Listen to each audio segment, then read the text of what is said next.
Are Gordon Brown and Alistair Darling the only two people in the universe that believe the budget figures?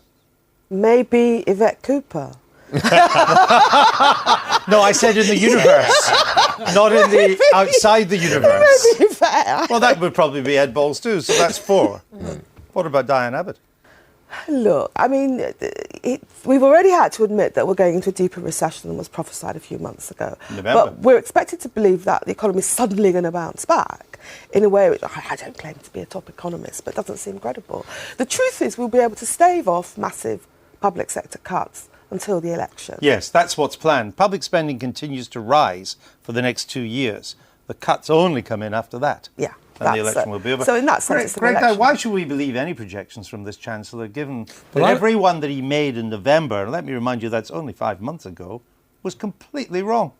Well, I remember the last recession, which was under the Tory government, was exactly the same. I mean, the Treasury never projected what was happening, ever. They got it wrong month after month in about 3 years, and this is happening again. Is that because they're useless or because the politicians put pressure on them to come up with political forecasts? I suspect they will put pressure on them to come up with an optimistic forecast. You know, what's the best? You know, I mean, you know, how could we have thought that in November, and here we are less than 6 months later? But the truth is that when Mr. Darling said the economy would only decline by a little bit this year, when he said that in November, every independent economist and commentator said that wasn't true.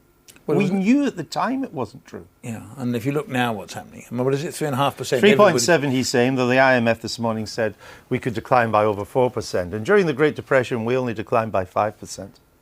And we already fell by 2% last year. So we've actually fallen by more than we did in the 1930s. 50p, is that a stunt or principle? No, it's a stunt. I mean, it doesn't raise serious money. It's a way of appealing to Labour backbenchers.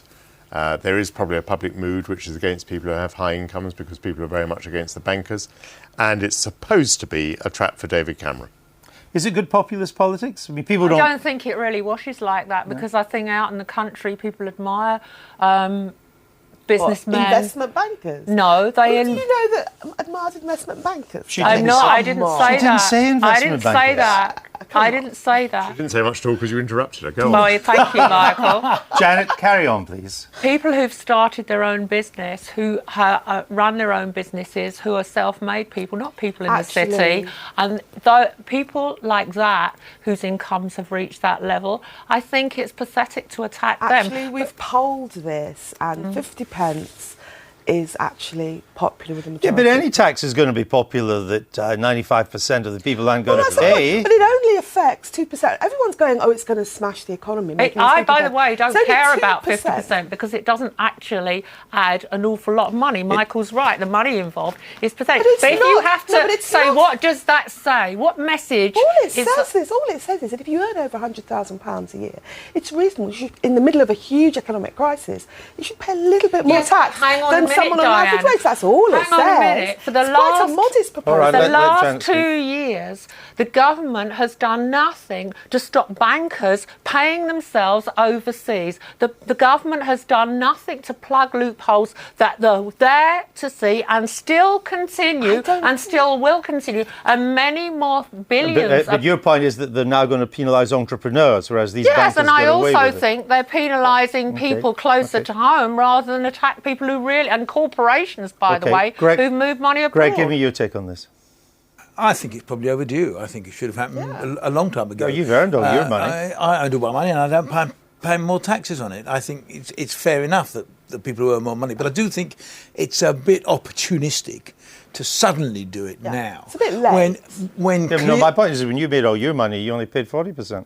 I don't know. Did I? I can't remember. I seem to... Yeah, you know, but I mean that's you pay whatever is the rate of the day. This is a fundamental matter of political outlook. I mean, I happen to take the view, even though I've moved to the centre in many of my political views, I think it is absolutely unhealthy, wrong, morally wrong, for a government to believe that it can help itself to 50% of people's income. see, I'm I think it puts the government in the completely I'm wrong much more state of thinking. pragmatic. I think it's a reasonable thing to do.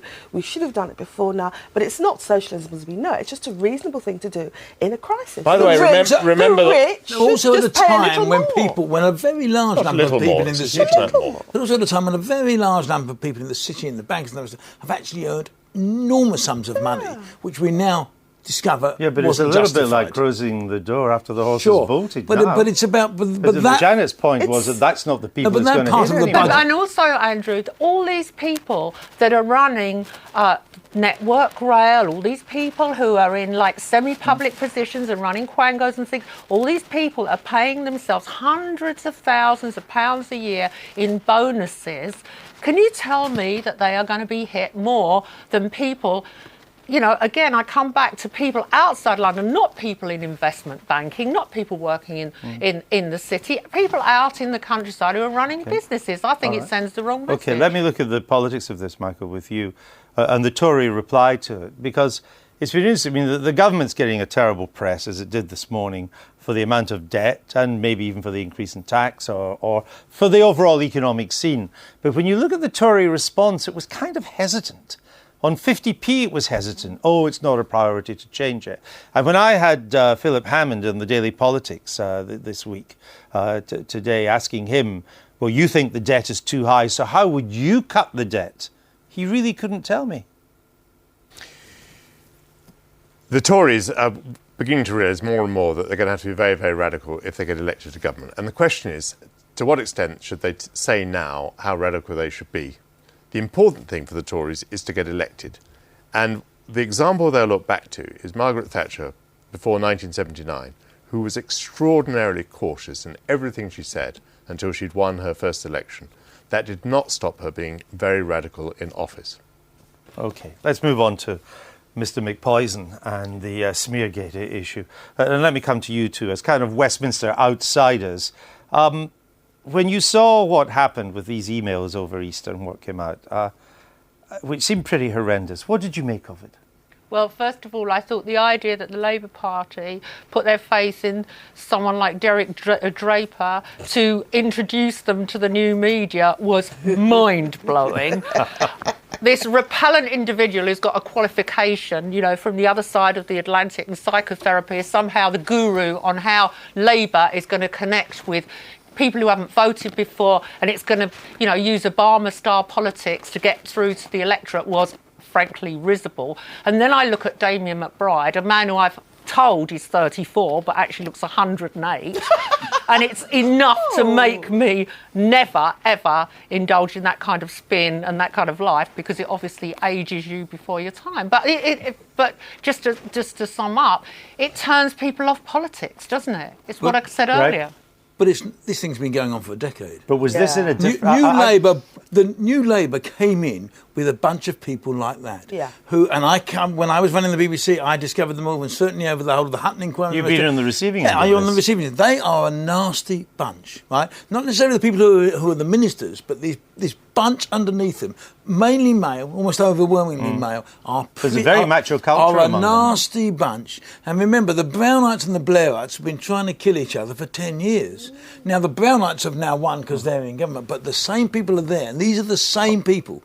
And actually, I was an old Labour supporter for most of my life, and you have to say you're ashamed, really. But even though, all right, supposing you're right that they've always been a nasty bunch, just assuming that you're right for that, wasn't this, though, on a different scale from anything before? No. Well, we don't know. No, I don't. We don't know. Well, from what we it's know. only on a different scale because it came into the public It's arena. only that David McBride was stupid enough, and I do say stupid, to put it in an email and use his government email address. I mean, that's just cretinous. And Mr. Brown couldn't, in the end, really distance himself from this.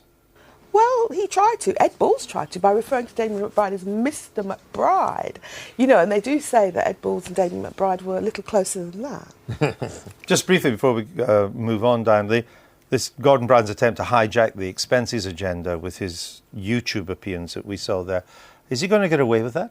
I don't think so. First of all, it's quite wrong to do it like that. He should have come to the House of Commons, made a statement and answered questions. The YouTube thing was gimmicky and he might not have the votes. But seriously, emails have been flying around backbench MPs, and I don't think he's actually got the votes on Thursday to get it through. Okay, we're going to have to move on. Greg?